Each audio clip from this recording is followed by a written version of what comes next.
Well, good morning, brothers. Whoa! Whoa! I caught you. Thank you. Yeah. Good evening, brothers. I have a title of the lesson for you guys tonight. Okay. Is Dare to Deliver the Dream. Come on. Dare to deliver the dream. Come on. You know, there's a famous quote about people who dream. And it goes something like this. It's a rough paraphrase, but it says, "Those men who dream in the dusty recesses of their minds and wake up and do nothing are often not remembered. Dang. But it is the dangerous dreamers who dream with eyes wide open and they wake up to make the dream a reality. Those are those men, those dangerous dreamers." Yes, come on. You know, it's kind of like a buzzword. Dreams. Oh yeah. Oh, everyone gets fired up. Oh, dreaming, dreams. Cool, dream program. But really, if you think about it, dreams are kind of useless. That's right. You're asleep. It's in your subconscious. Doesn't even matter. Yeah, talk about it, bro. But you and I both know that when we say dreams, what we mean is it's your goals. Yeah. Your ambitions. Yes, come on, What bro. are you working towards? What is your purpose? What are your dreams? Come on, bro. What is your time and your life worth investing in? Come on, bro. You know, I believe, very sadly, some men on this campus don't have a dream. Yeah. Talk about Hey, it, bro, bro. what's a dream for your life? And you know what comes out of their mouth? Their major. Facts. Oh, finance. What is that? That's not a dream. Yeah. That's a major. That's something you read in a college pamphlet. That's something your guidance counselor said that might work for you based on your personality. That's not a dream. Yeah. Come on.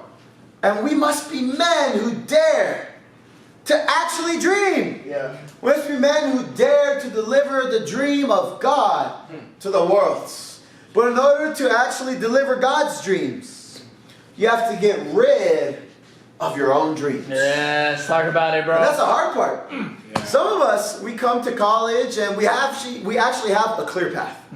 We know what we want. We know where we're going. We know how much the degree is going to help me make. We know how much student debt to pay off. But we have this dream for our lives. And it's more clear than others. But it could be our dream and not God's dream. Talk about it, bro. Yeah. In that case, do we dare to squash our dreams for God's dreams? Come on, Nate. Come on. My bro. first point that I have for you guys tonight, Come on. as we study out Genesis chapter 37. Ooh.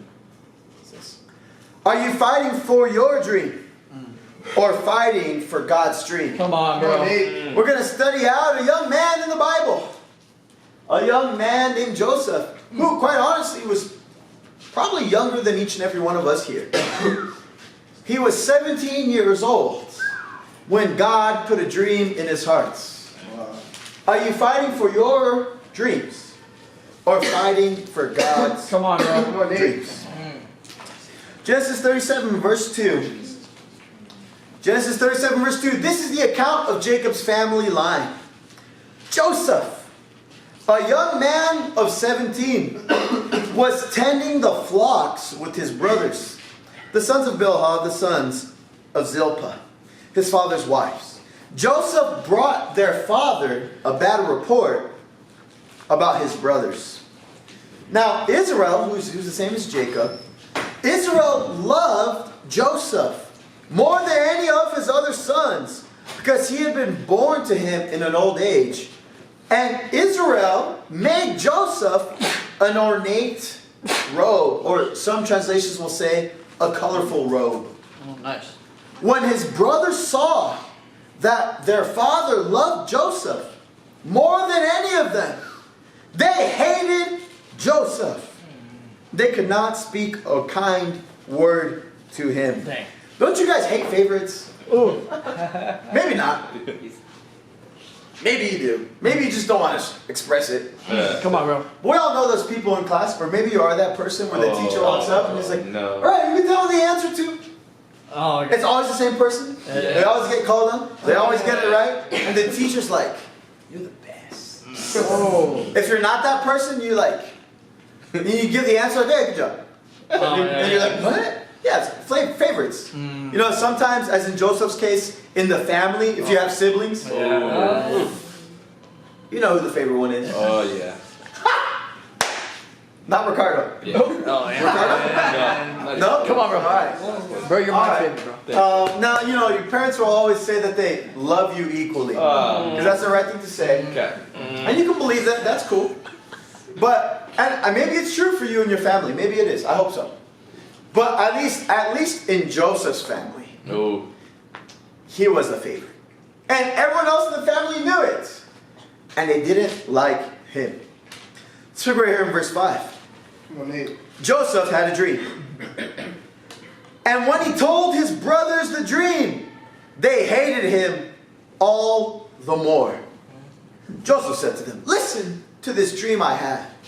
We were binding sheaves of grain out in the field, when suddenly my sheaf of grain rose and stood upright, while your sheaves gathered around mine and bowed to it. His brother said to him, do you intend to reign over us? Will you actually rule us? And they hated him all the more because of his dream and what he had said. You know, we don't maybe understand what a sheaf of grain is, but back in the day, sheaves of grain were as valuable as gold, as money. Because with grain, you could eat. Right. And if you had extra grain, you can trade it for other materials like clothes or a certain amount of grain for animals. Like grain was everything. It would be the equivalent for us today as one day Joseph was sitting there and he was taking $100 bills and wrapping them in stacks of 1,000, you know? Dang. Right? And then one day in the dream, his stack of $100 bills literally stood up. And all of the brothers' stacks of $100 bills bowed down to Joseph's stack. That'd be one way of saying it. Mm-hmm. The brothers were sharp. Remember, they were all older. And they're like, Joseph, are you saying we're going to bow down to you? Are you saying that you're going to order us around? Tell us what to do. Tell us where to be. Do you really think you're better than us? Dang. It's not clear what Joseph's reply is. It just says they hated him all the more. That's crazy. You know, sometimes we have people in our lives. Perhaps you're a dreamer. Perhaps you have goals. You want to do something great. And maybe your family doesn't hate you. But perhaps you have friends, perhaps classmates. Maybe it is your family. I don't know. I hope not.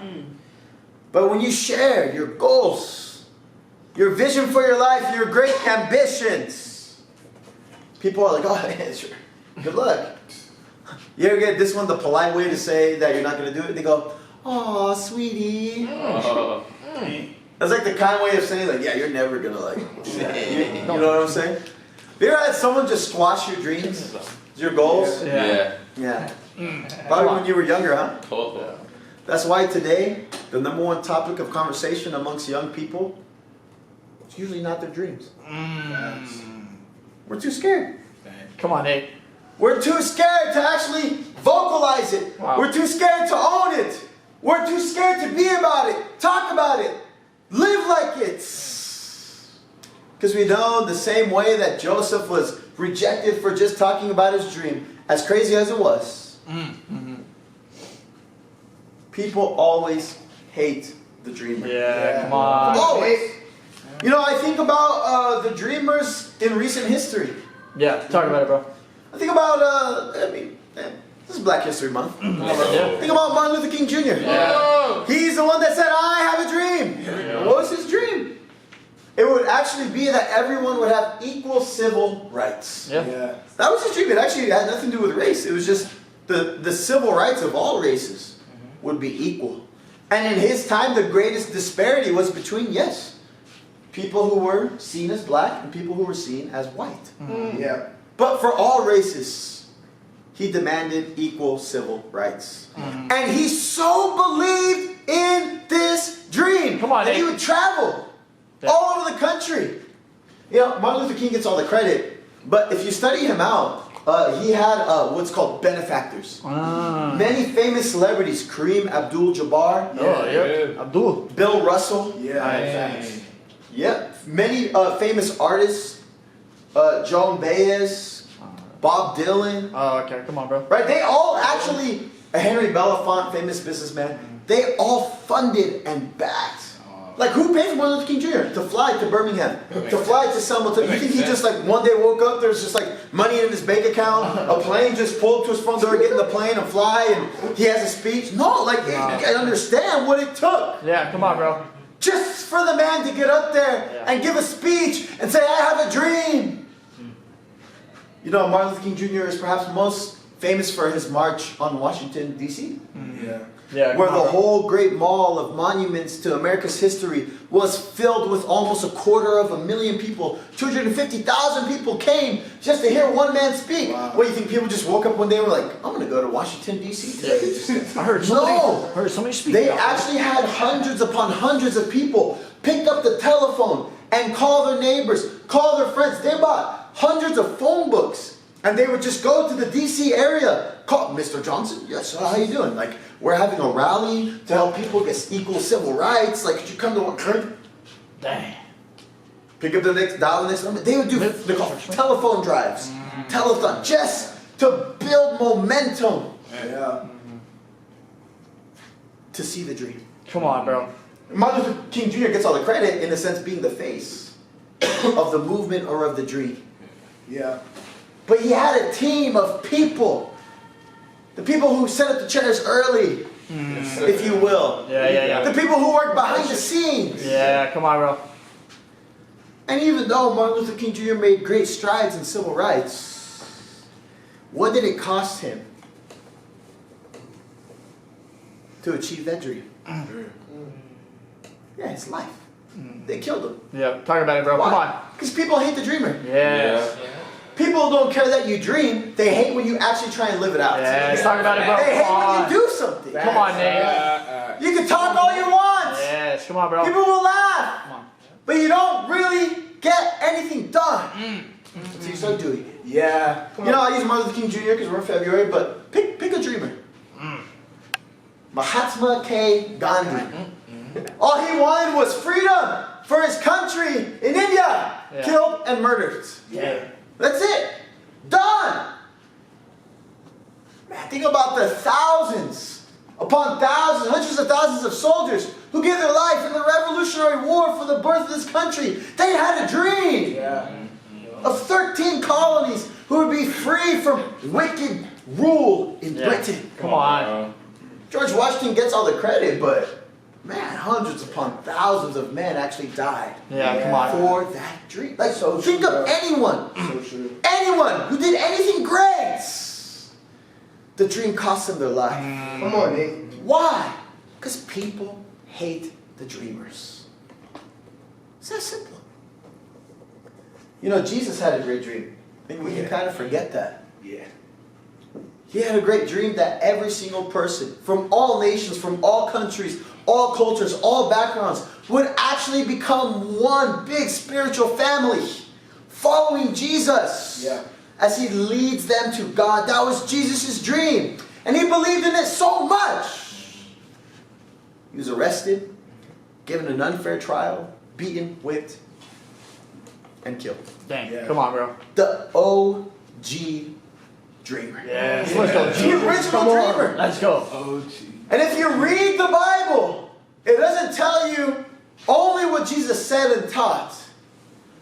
I dare you to read it and look at what he did. That's right. Man, Come on, bro. look at John chapter 2. He goes into a temple, he Yes. takes a whip, he whips all those religious hypocrites, and he kicks them out of church. Get out of here. He feeds the poor. He teaches those who want to know the Bible. Yeah, come on, bro. He takes 12 ordinary, everyday men and teaches them great leadership skills. Yeah. And after Jesus' death, burial, resurrection, and ascension, these 12 men go into the world. Yeah. and have changed it. Come on. Like, how many of you guys have ever been to like St. Petersburg, Russia? I know it. It's the third largest city in Russia. And let me tell you, the fisherman named Peter from the Middle East never went to Russia. Come on. I promise you that. But today there's cities named after him. Why? Because Peter believed in the dream. Come on. Yeah, come on, bro. He bought into Jesus' dream and God did something great Yeah. in the life of Peter. Come on. Here's the thing.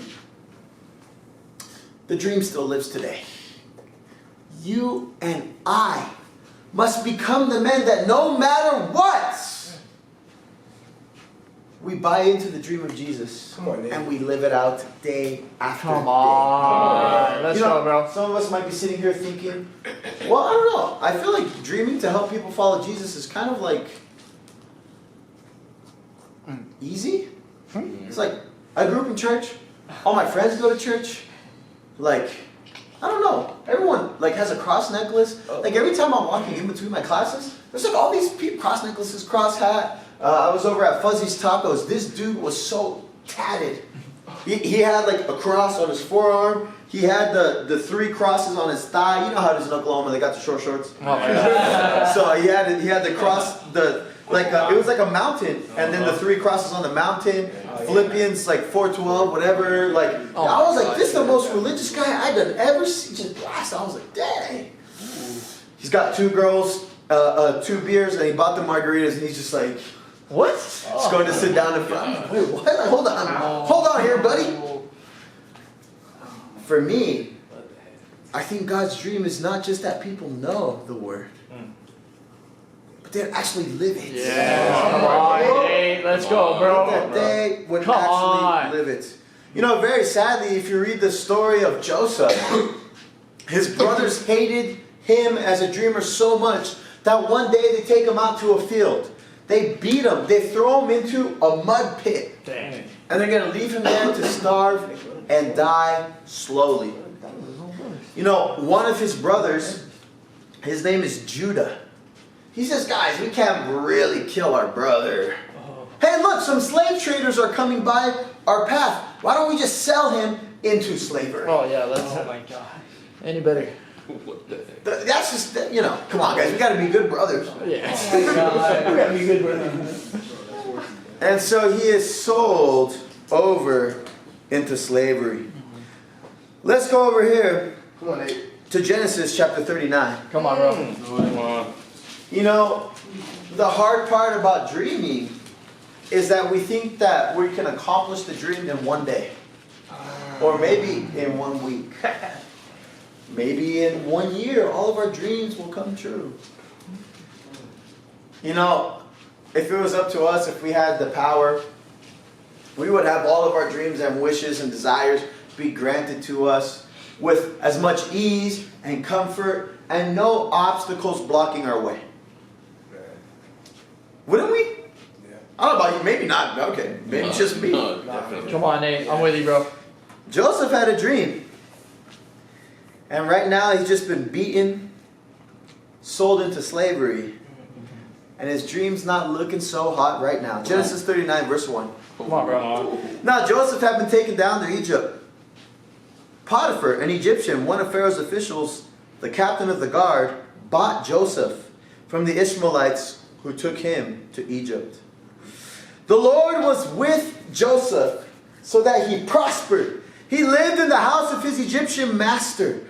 When his master saw that the Lord was with him, that the Lord gave him success in everything he did, Joseph found favor in his eyes and became his attendant. Potiphar put him in charge of his household. He entrusted to Joseph his care, everything that he owned. From the time Potiphar put Joseph in charge over the household and of all that he owned, the Lord blessed the household of the Egyptian because of Joseph. The blessing of the Lord was on everything Potiphar had, both in the house and in the field. So Potiphar left everything he had in Joseph's care. And with Joseph in charge, Potiphar did not even concern himself with anything. Well, you know, except the food he ate. Now Joseph was well built and handsome. Nice. You know, there's a study in psychology that if you are considered attractive, by society standards, you're actually more likely to be successful. I don't know why only Grant and Dylan are fired up. I feel like I'm sitting in a room full of guys and we're pretty well built and handsome. Each and every one of us. Each and every one of us. I believe it. I believe it. We got the hats, we got the snapbacks. Some of you guys got their schmediums on, so you can show. Yeah, I'm well built. I'm well built. You know, Come on. you know. Some of you guys got a haircut today. You know, whatever you did. Oh, you're married. I'm wearing a Whatever you beanie. did. You know, they say you're more likely to get an interview based on how you look. That's true. Isn't that crazy? It's crazy. Here's the thing. The Bible actually tells us right here. It tells us you got to well-built, handsome people. Now, amen. I don't think this applies to anyone here. But maybe you're thinking in your mind, I'm not well-built and handsome. Maybe you're thinking that. Well, you're wrong. You have a little bit of confidence here. Yeah, he doesn't. But it's okay. There's another thing that the Bible really values. Ooh. Excellence, working hard, and skill. And being trustworthy. You guys ever seen that sign? I always like to, when I walk into work, or walk into places like of work, so like a restaurant or something, I always try and figure out the culture of the restaurant. Or the fast food place, or wherever I'm at. You guys ever seen the manager of the place? And if you see the manager, no, go over there. Becky, come on. Oh, guys, come on, we gotta do this. And then you're trying to do your order, and then like everything's a hot mess. And you kind of know like, it's gonna take forever for my food to get here. Like, dang it. And you know, you guys know what I'm talking about. Yeah. Right? Because it's actually how someone leads a group or takes care of whatever they're trusted with, whether it be a fast food place or a Walmart or whatever. Just watch the culture. Yeah. You know, I went to this place called Nashbird on Main Street right there. Oh my I went with my dear friend and brother Brady. Amen. And they had a sign, and it says 10 things that take absolutely no talent. Oh, nice. Showing up on time, Mm. working hard, Oh. having a good attitude, Come on. being detail oriented, Let's go. communication. Yeah. And it literally just starts to list. I was reading the list. I was like, ooh, Yeah. wow, convicted. The on time one gets me a little bit. But in the Bible, it actually has a lot of these same things. Because the chief of the bodyguard of Pharaoh, this guy's named Potiphar, he has a lot of responsibility. He has to know Pharaoh's schedule, what cities Pharaoh is traveling to. And he has to get the right amount of men to guard Pharaoh wherever he goes. Right. But who's got to manage the household? Well, Joseph does. Dang, that's And he does everything excellent. Wow. He does everything on time. Come on. He's disciplined. He lives by a schedule. Come on, son. He doesn't get too stressed because he actually wakes up every day and he has a plan. He knows what he's doing. He knows where he's going. He's reliable. If you give Joseph a task, he's going to get it done. He's the guy that you want in your corner. He's the guy that you go to for advice. It's Joseph. You know, I believe that in the same way, these qualities and skills that we see in Joseph is a quality and skills that we have or that we're developing. Yeah. You know, we've come to college or we're finishing college, about to go into the professional world. And, you know, some of us came to college and we're like, yeah, I'm a little busy for God. I'll figure it out after. Let me tell you, you only get more busy after college. Talk about You're going to get demands from your full-time job, 40 hours a week. They're going to give you work to take home because they don't care because they're a company and you got to get the job done. Yeah. Maybe you're in school and you're like your freshman year, sophomore year, and you're like, oh yeah, I'll have more time later on to like worry about God. Bro, talk to the juniors and seniors. They're like busy and stressed and yeah. It's not about if I have time, when I have time. No, it's about be disciplined and make time. There we Yeah. go. There it is. Be That's excellence a good one. and build your house, your life, Come on, bro. in a way that honors God's. You know, some of us, we gotta have a dream for ourselves. Yeah, talk about it, bro. Some of us, we gotta be able to be, we're not able to be used by God. Because if God did use us, it would crush us. If God gave us a task or something to do for Him, we'd forget. I forgot this. And then like, right? Right. Why? Come on, bro. No, we just don't have the discipline, the organization, the excellence. yet. Yeah, talk about it, bro. Come on, Nate. And this is something for me personally I'm trying to go in, or grow in. Right, personally. Come on, You Nate. know, I remember I became a Christian. For the first time, I actually failed a class in college. Oh, I nice. failed biomechanics. It was a tough class. Why? Well, because I became a disciple, I became a Christian. I was like, oh, I got Wednesday night men's midweek. Yeah, I got like Sunday service at 10 a.m. It's right on campus. Yeah, I got my friend. He's studying the Bible. Yeah, and then like, man, no homework time. No, I had to do all those things, right? I wanted to live a life for God. I wanted to study the Bible and help people find God. But I still had to actually keep my life in order. Yeah. And I believe this is something that we can go after. Come on. That you guys got to have a dream for your discipline. You guys got to have a dream for your character. Yes, come on. And just as you keep growing and doing more for God, guess what happens? Well, go right here in the Bible, it tells us. Come on. Okay. Point me to the scripture. Verse 6, Joseph was well built and handsome and disciplined and excellent and trustworthy. And after a while, Uh-oh. his master's wife took notice of Joseph. And she said, come to bed with me. But he refused. There you go. With me in charge, he told her. My master does not concern himself with anything in the house. I'm good at my job. Everything he owns, he has entrusted to my care. No one is greater in this house than I am. My master has withheld nothing from me. Well, except you, because, you know, you're his wife.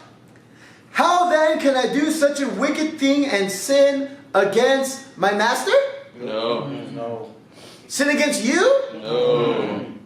How can I do a wicked thing and sin against God? Come on. And though she spoke to Joseph day after day after day, he refused to go to bed with her or even be with her. That's crazy. You're doing everything right. Dang. You took a terrible situation where you had a dream, you got beaten, you got thrown into slavery. Nice. And instead of getting sad, instead of getting bitter, instead of throwing a little pity party of like, why me, why? Come on, bro. Instead of all of that, you actually get very good at life. You find a job, you crank it. And what's the reward? You know, some of us, we do well, we get entitled. Like, God, give me more. Look how good I'm doing. Let me tell you what God's going to give you. Temptation. Not that God will tempt you. God will allow Satan to tempt you. And in this case, it comes in the form of Potiphar's wife. Come on, bro. And she sees this well-built, hard-working, excellent young man. And she's like, dude, come sleep with me. Get out of there. Get out And of she there. doesn't just throw herself at him one time. It says a day. After every day you clock into work, who's waiting for you? Woo! Gosh, dang. Potiphar's beautiful wife. Oh, According to the Bible. I don't know about you. I'm getting a new job. I'm out. I'm out. crap. You ain't finding me there, I brother. gotta go. I'm out. You know, many of us, most likely, are not going to have women throw themselves at us how she is. She's so direct. Most of us. I hope. I mean, you guys are good looking, but I mean, I don't know if women are like that, you know. Hey, man. Come on, bro. You know, for us as men, what is their day after day after day after day? It's very simple. Pornography. Yep. Talk about it, bro. Come on. Come It's on. a multi-billion-dollar industry. And even if you don't pay for pornography on your phone, in the sense of like a credit card or debit card or whatever, just by watching the free porn, you know what's there. The advertisements. Yeah. That's it. All the advertisers are paying the porn industry billions of dollars because they know that men of the world are going to go watch pornography. Right. Talk about it, bro. Come on. You know the biggest trick and lie about pornography? It doesn't hurt anyone. Right. Talk about it, bro. Yeah. I don't Talk know. I about wouldn't it, want bro. my daughter to become a porn star, I'll tell you that much. Dang.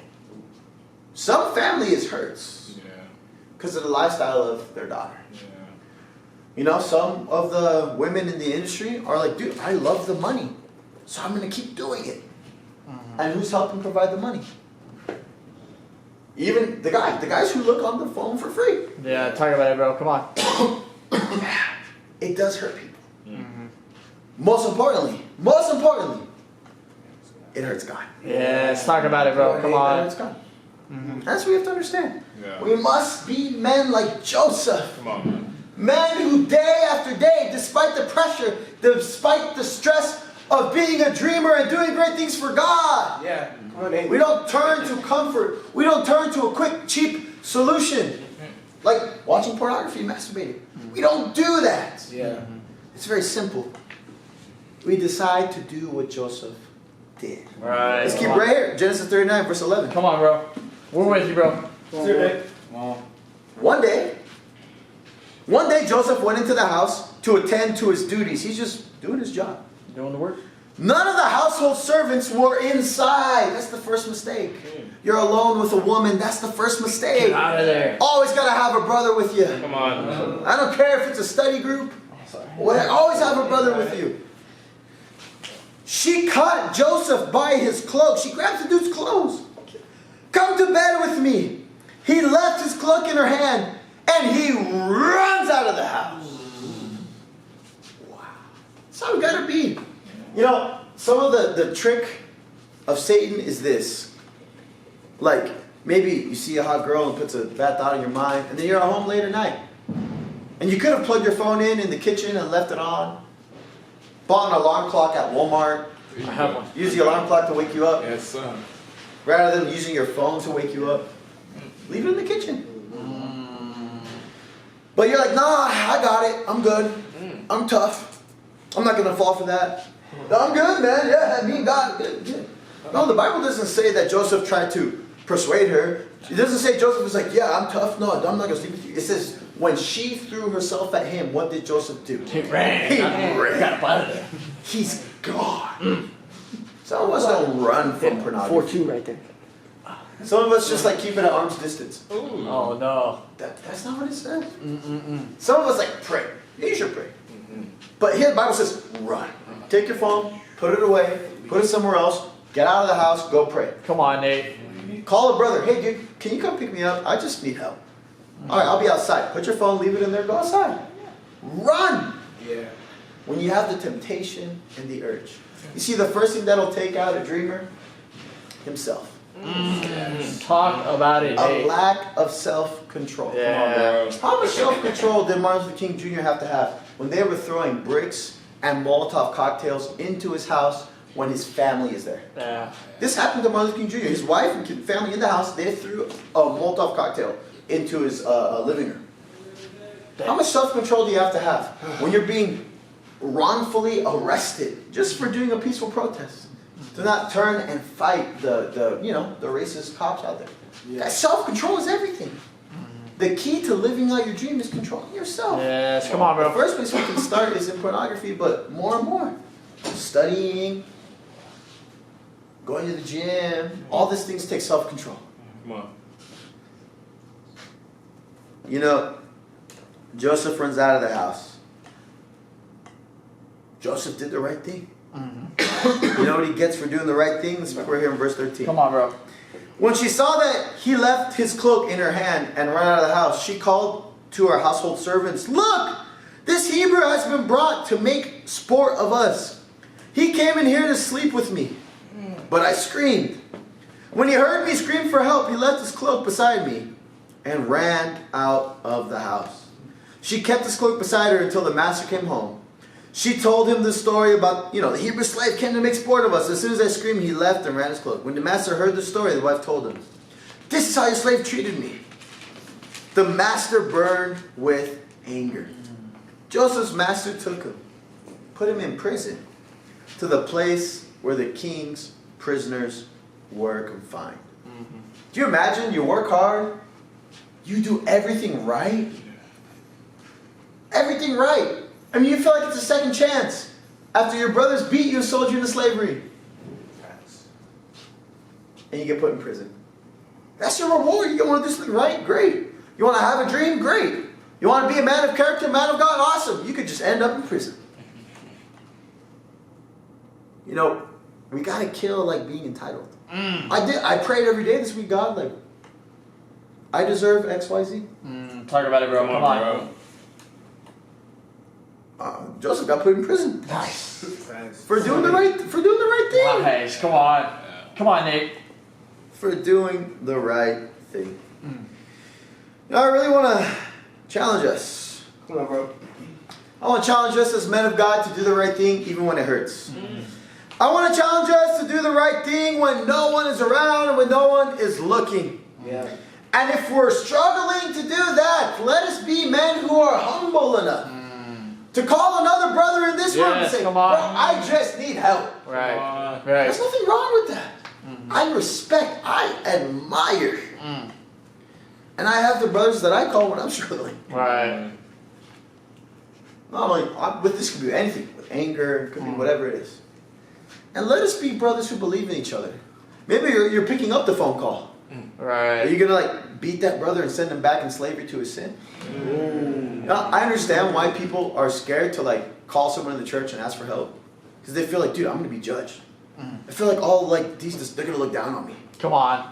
Like, yeah, I wouldn't. Yeah, if I felt that way, I'm not calling anyone for help. Right. Talk about it, bro. But if we understand that each and every brother in this church believes in each other, yeah, of course. Of course, we pick up the phone and ask for help. Come on. This is what we need, not only to dream for ourselves, but to dream together and help each other. Come on, Nate. My third point and my final point, Come on, bro. a dream to save the world. Let's go, bro. Joseph goes in prison for how long? 2 years.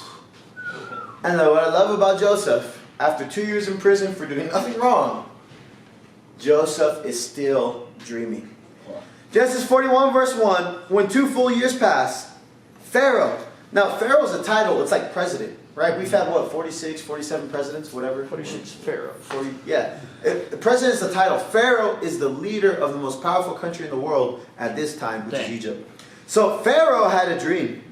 Pharaoh was standing by the Nile River, when out of the river came 7 cows, sleek and fat, and they grazed among the reeds. After them 7 other cows, ugly and gaunt, came up out of the Nile, stood beside the other cows on the riverbank.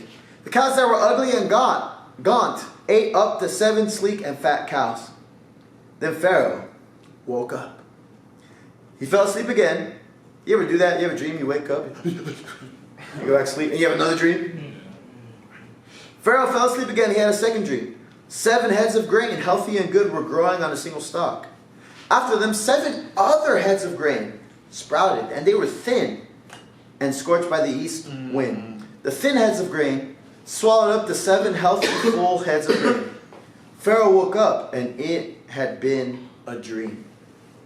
In the morning, his mind was troubled. He sent for all the magicians and the wise men of Egypt. Pharaoh told them his dreams, but no one could interpret the dreams.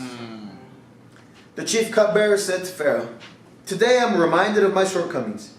Pharaoh was once angry with me, the cupbearer, and you imprisoned me and the chief baker in the house of the captain of the guard. Each of us had a dream that same night, and each dream had a meaning. But in prison there was a young Hebrew there with us. He was a servant of the captain of the guard. We told him our dreams, and he interpreted them for us, giving each man the interpretation of his dream. You know what? The things turned out exactly as he interpreted them to us. I was restored to my position, and the other man was impaled." So Pharaoh sent for Joseph. He was quickly brought from the dungeon. And when Joseph shaved and changed his clothes, he came before Pharaoh. Man, I could imagine this. Could you imagine this scenario? You've been in prison for 2 years. You have a long beard. You're smelly. You're ugly. It's rough. You got no clothes. As they would say nowadays, you're a scrub. Oh, Dang. ultimate scrub right there. And it's another day for you. Another day in the life of prison. And all of a sudden, you hear the bars rattle. Joseph, Joseph, Joseph! You walk over like, yeah, what's up, man? The most powerful man in the world, Pharaoh, the ruler of Egypt, requests your presence. So am I dying today? What's going on? I'm just They pull you out of prison. They come. Dude, you smell. Oh gosh. They clean you on up. Come on. In other words, you have to change. Let's go. Yeah. You know, some people want to come into the presence of the true ruler, God. But you know what they don't want to do? Change. Oh, got him. They don't want to change. Yeah. They don't want to change. Get him. So Joseph changes, shaves his beard, puts on clean clothes, showers, comes into the presence of Pharaoh. Let's see what happens. Genesis 41:15. Pharaoh said to Joseph, I had a dream. No one can interpret it. But I have heard it said that when you hear a dream, you can interpret it. Joseph, I cannot do it. Joseph replied to Pharaoh, well, we need to have this heart of Joseph. God will give Pharaoh the answer he desires. You see, Joseph wanted to tell Pharaoh God's dream. Then the Pharaoh said to Joseph, I was standing on the bank of the Nile River. And then it talks about the 7 cows and the 7 grains. I'm not going to read it again. I'll spare you guys. Come on, bro. Verse 25. Joseph said to Pharaoh, the dreams of Pharaoh are one and the same. God revealed to Pharaoh what he is about to do. The 7 good cows are 7 good years. The 7 good heads of grain are 7 years. It is one and the same dream. The 7 ugly cows that came up are 7 years. And the 7 worthless heads of grain scorched by the east wind, those are also 7 years. 7 years of famine. It is just as I said to Pharaoh. God has shown Pharaoh what he is about to do. 7 years of great abundance are coming throughout the land of Egypt. But after that, 7 years of famine will follow. Then all the abundance in Egypt will be forgotten, and famine will ravage the land. The abundance in the land will not be remembered because the famine that follows will be so severe. The reason the dream was given to Pharaoh in 2 forms means that the matter had been firmly decided by God, and God will do it soon. Wow. You have to stand before the most powerful man in the world. And it's, the way we would put it, is like you're going to have 7 years of an incredible economy. Nice. Jobs are going to be plenty, money's going to be plenty, everyone's going to be happy. Then after that, 7 years, terrible economy. Dang. Eggs are going to be $7.99 for a dozen eggs. Oh!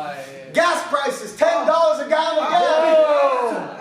People are barely going to eat. Oh, God. It's going to be 7 years of just famine and terribleness. That's really bad right there. And let me tell you, this is from God, and it's going to happen really, really, really quick. Imagine telling the most powerful man in the world, in just 14 years, your country's going to be devastated. That's the message. That's the dream. Man, I don't know about you. Sometimes it can be hard to confront people with a true message from God. Come on, bro. But we've got to be the men who are willing to confront people with God's dream. Right. Come on, bro. You know, what is God's dream? I encourage you, if you study out the Bible, it says in, let's go to Titus. Oh, God. Let's Go over there, brother. Come on. Yeah, let's look at Titus, and then we'll wrap up right here, guys. Come on, Come bro. on, bro. I'm going a little long tonight, but, you know, I love you guys. Come on, bro. We're with you.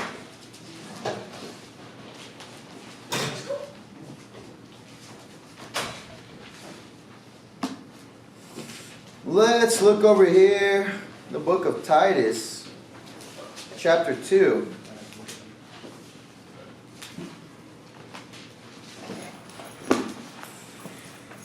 I'll pick up in verse 11. Here's God's dream for the world. Titus 2:11. Come on, bro. Says, for the grace of God.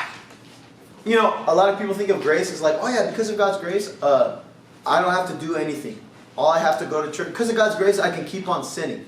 Look at it, Titus 2:11. For the grace of God has appeared, and it offers salvation to all people.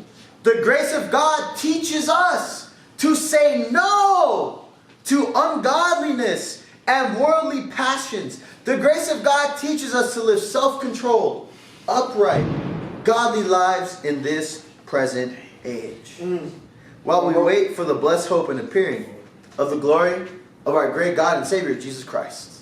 This is it. This is actually what God's grace is actually meant for. Number one, God's grace offers salvation. Number two, to the whole world. And number three, God's grace. When someone understands God's grace, it teaches them, and here's a big word for you guys, to say no. No. And we don't like that word. America, the land of yes. The Bible says, dude, you live a life where you learn to say no.